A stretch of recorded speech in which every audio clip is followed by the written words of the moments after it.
জামাই সেজে আমি হাজির হয়েছি। কি রে পুটকে, কালকে দেখলাম যে শ্বশুর বাড়ি গেছিলিস, কি করতে? এবার তো জানিস না নাকি কালকে জামাই ষষ্ঠী ছিল, তাই জন্য গিয়েছিলাম। শালি দেখেছিল জামাই ষষ্ঠীতে তো শ্বশুর বাড়িতে কেমনি মজা ওটা শালির সাথে। ওইটা মানে আর বলতে আছে, কি আর বলবো রে। কেন রে, বল বল। আর মারা কি আর বলবো রে, বুঝতেই পারছিস গাড়ি থেকে নামতে না নামতে মারা জড়িয়ে ধরলেছে, মারা সবাই রয়েছে তাও। কে রে মারা, শাশুড়ি নাকি রে?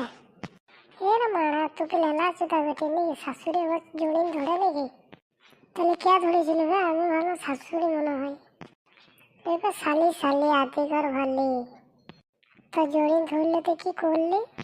তোমরা কিরকম কথা বলছি বে? এখনো সবাই ছিল, শ্বশুর শাশুড়ি, আবার যে জড়িয়ে ধরলে তো কি করলি?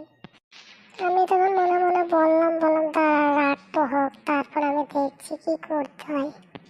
কি করবে তাহলে? রাতে ভ্যাকসিন দিন দিবি নাকি?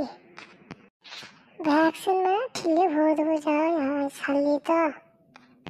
দেখিস তোর বউ আবার জানতে পেরে যায়, না জানার পর তোকে আবার দেবে না রাখতে।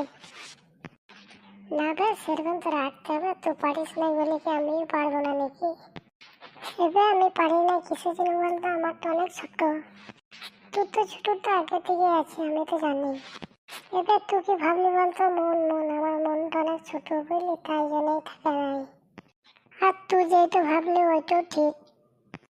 তো হ্যালো বন্ধুরা, তোমরা যদি এই ভিডিওটা পার্ট 2 চাও তাহলে কমেন্ট করবে, আমি পার্ট 2 নিয়ে আসবো। এটা পার্ট 1।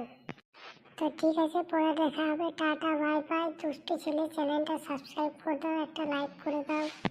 কি আমি লাল লাল ফিতে লেগে কেঁদেছিলাম, মা স্বামী আমায় কিনে দিল না।